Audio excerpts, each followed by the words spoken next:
پچھلی جو تمام ملاقاتیں ہوئی اس میں یہ شامل تھے اور ان ملاقاتوں کو انہوں نے لیڈ کیا۔ ان سے جانتے ہیں کہ کن بنیاد پر آج دھرنا ختم کیا گیا ہے، کن شرائط پر دھرنا ختم کیا گیا ہے، جو کہ پچھلے 8 روز سے جاری تھا۔ السلام علیکم۔ جی وعلیکم السلام ورحمۃ اللہ وبرکاتہ۔ جناب سب سے پہلے آپ لوگوں کا بہت شکریہ، اللہ کریم آپ کو جزائے خیر دے۔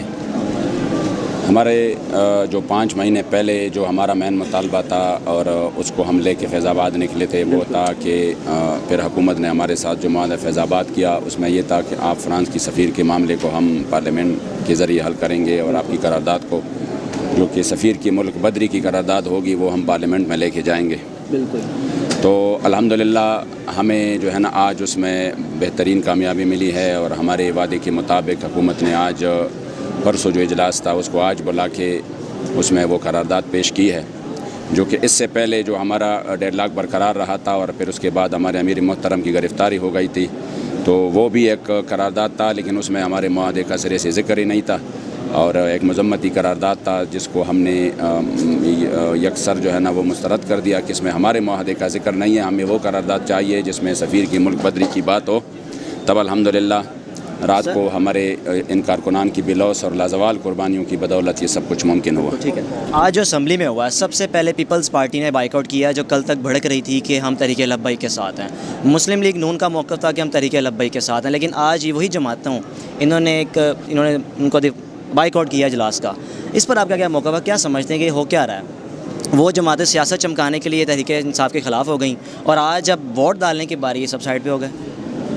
جب اسلام کی بات ہو، حضور کے عشق و وفا کی بات ہو، تو پھر اگر یہ آپس میں جتنی بھی یعنی ایک دوسرے کے ساتھ اختلاف کرتے ہیں، لیکن جب اسلام کی بات پر وہ تمام کے تمام ہمارے خلاف پیرائی ہو جاتے ہیں، اور یہ ہم نے بارہا بار دیکھا ہے، وہ پیپل پارٹی ہو یا جو بھی ہو، لیکن اگر وہ حکومت میں نہیں ہے یا پی ڈی ایم کا حصہ ہے اور وہ ایک تحریک بھی چلا رہے ہیں، لیکن اگر حکومت ان کو لگا کہ ہم ایک بات میں ہم کامیاب ہوتے جا رہے ہیں، تو پھر ظاہری بات ہے پھر انہوں نے تو بائیکاٹ کرنا ہی ہے۔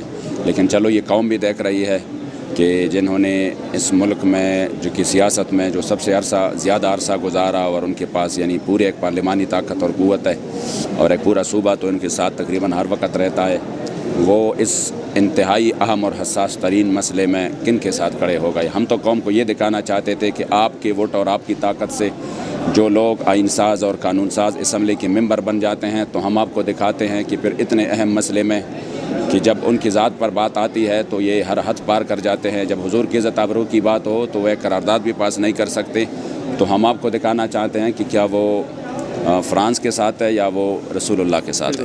خبر یہ تھی کہ جب آپ کل بیٹھے ہوئے تھے، آپس میں ملاقات چل رہی تھی، تو چودھری سرور صاحب نے آپ کو بولا کہ یار آپ کون لوگ ہیں، مطلب کہ ڈٹے ہوئے ہیں اور جانے کا نام نہیں لے رہے، آپ کون لوگ ہیں؟ تو آگے سے کیا موقف تھا آپ کا؟ ان کا یہ تھا، چودھری سرور صاحب ماشاءاللہ انہوں نے تحریک کے حوالے سے جو ان کے سامنے تحریک کا موقف گیا، معاہدے دیکھے اور پھر ہمارے سے بات ہوئی، وہ بڑا امپریس ہوا۔ انہوں نے یہ کہا کہ میں تو صرف انہی معاملات کے لیے میدان میں تھا کہ جو آپ کے ایڈمنسٹریٹرز کے حوالے سے جو بھی آپ کے معاملات ہیں تو میں اس کو ڈسکس کروں، لیکن میں ابھی تک بیٹھا رہا۔ آپ نے تو یہ بات ہی نہیں کی کہ یا ہمارا امیر جو ہے نا وہ گرفتار ہے اور ہمیں شیڈول 4 میں ڈالا گیا۔ ہم نے تو بات شروع کی یہاں سے کہ ہمارے معاہدے کا کیا ہوگا، ہمارے ساتھ جو آپ نے معاہدہ کیا ہے، کیونکہ یہ جو خون بہا ہے، لبیک یا رسول اللہ، لبیک لبیک لبیک یا رسول اللہ، لبیک لبیک، کہ یہ جو خون بہا ہے تو کس لیے بہا ہے؟ ہم نے کہا یہ جو لوگ باہر نکل آئے تو یہ اس وجہ سے نہیں آئے۔ وہ اکثر سوال کرتے ہیں کہ ایک بندے کی گرفتاری پر اپنی پورا جو ہے نا 192 جگہ پر دھرنا ہی شروع کیا، تو یہ غلط سوال ہے۔ سر آخری سوال کرنا چاہوں گا، جمعے کے روز جو اجلاس دوبارہ طلب کیا گیا، اگر فیصلہ ہوتا ہے کہ نہیں نکالا جاتا سفیر کو یا قرارداد پاس نہیں ہوتی، اس کے بعد کیا لاہ عمل ہوگا؟ اس کے بعد ہم یقیناً قوم کے پاس جائیں گے ان کے خلاف کہ دیکھو آپ اپنے منحص سے پوچھئے کہ وہ آپ کی ووٹ کو انہوں نے کہاں پہ استعمال کیا۔ یعنی کہ آپ دوبارہ پھر فیض آباد کا رخ کریں گے؟